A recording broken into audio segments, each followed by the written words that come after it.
আমাদের হিন্দু ধর্মে পুজো সম্পন্ন হওয়ার পর কিন্তু শঙ্খ বাজানোর রীতি আছে, কিন্তু আপনি কি জানেন জ্যোতিষশাস্ত্র বা বাস্তুশাস্ত্র মতামত অনুযায়ী সোমবার দিন যদি শঙ্খ দিয়ে 5টি টোটকা আপনি বাড়িতে বসে পালন করতে পারেন, তাহলে কিন্তু আমাদের জীবনে থাকা মানসিক অশান্তি দূর হবে, দাম্পত্য কলহ দূর হবে, সংসারে সুখ শান্তি বৃদ্ধি পেতে বাধ্য।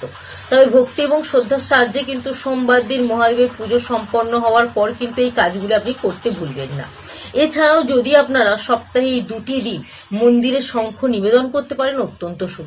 এবং এই 2টি দিন যদি শঙ্খ দান করা হয়, অত্যন্ত শুভ বলে মনে করা হয়।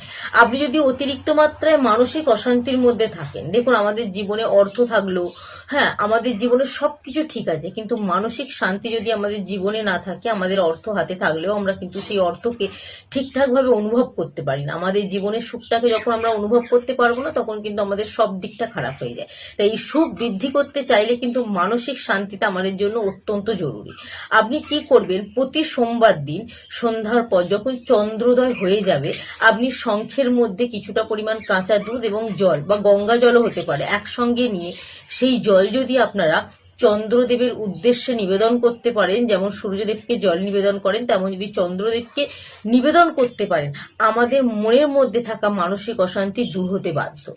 আপনি যদি প্রতি সোমবার দিন মহাদেবের পুজো সম্পন্ন করার পর শঙ্খ বাজানোর পর সেই শঙ্খর মধ্যে কিছুটা পরিমাণ জল নিয়ে আপনি পুরো বাড়ির মধ্যে যদি ছড়িয়ে দিতে পারেন, ছিটিয়ে দিতে পারেন, এতেও কিন্তু আমাদের মানসিক অশান্তি দূর হয়, মানসিক শান্তি অতিরিক্ত মাত্রায় বৃদ্ধি পেতে বাধ্য।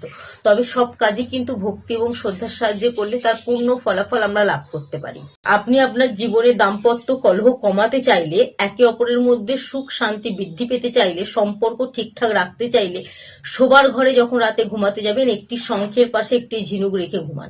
এই শঙ্খ আর ঝিনুক যখন পাশাপাশি থাকবে, তখন কিন্তু একে অপরের মধ্যে সম্পর্কটা আরো ভালো হবে, অর্থাৎ দাম্পত্য কলহ কিন্তু আস্তে আস্তে কমতে শুরু করবে। আপনি যদি আপনার জীবনে অর্থের দিকের উন্নতি বৃদ্ধি করতে চান, তাহলে কিন্তু সোমবার দিন আপনি শিব পুজোর সময় অর্থাৎ মহাদেবের পুজো করার সময় মধ্যে লাল চন্দনের তিলক পরা, লাল চন্দনের তিলক পরানোর পর সেই শঙ্খকে পুজো করুন প্রতি সোমবার দিন। দেখবেন আর্থিক দিকের উন্নতি বৃদ্ধি পেতে বাধ্য। অনেকে কিন্তু শিব পুজো করার পর শঙ্খ বাজিয়ে ফেলে, কিন্তু আপনি কি জানেন শিব পুজো করার সময় শঙ্খ বাজানোটা অত্যন্ত অশুভ বলে মনে করা হয়। কোনোদিন শিব পুজো করার পর শঙ্খ বাজাবেন না। সোমবার দিন মহাদেবের পুজো করার পর, যে কোনো ভগবানের পুজো করার পর কিন্তু 3বার শঙ্খ বাজাবেন সকালে, এবং সন্ধ্যার সময় 3বার শঙ্খ বাজানোর নিয়ম। 3বারের বেশি শঙ্খ কিন্তু আমাদের সংসারে বাজাতে নেই। তবে মহাদেবের পুজোর সময় কিন্তু শঙ্খ বাজানো থেকে বিরত থাকুন, অত্যন্ত অশুভ বলে মনে করা হয়। এই কয়েকটি কাজ যদি আপনারা ভক্তি এবং শ্রদ্ধার সাহায্যে করতে পারেন, অত্যন্ত শুভ। আপনি আপনার জীবনে বৃহস্পতি গ্রহকে মজবুত করতে চাইলে যে কোনো বৃহস্পতিবার দিন কিন্তু শঙ্খ দান করতে পারেন। যে কোনো বিষ্ণুদেবের মন্দিরে অথবা রাধাকৃষ্ণের মন্দিরে, অথবা যে কোনো দরিদ্র ব্যক্তিকে কিন্তু আপনারা, যে কোনো দরিদ্র ব্যক্তিকেও যদি আপনারা এই বৃহস্পতিবার দিন শঙ্খ দান করতে পারেন, এবং যে কোনো মন্দির অর্থাৎ বিষ্ণুদেবের মন্দির, রাধাকৃষ্ণের মন্দিরে যদি বৃহস্পতিবার দিন শঙ্খ নিবেদন করা যায়, অর্পণ করা যায়, তাহলে কিন্তু আমাদের বৃহস্পতি গ্রহ শক্তিশালী হয়।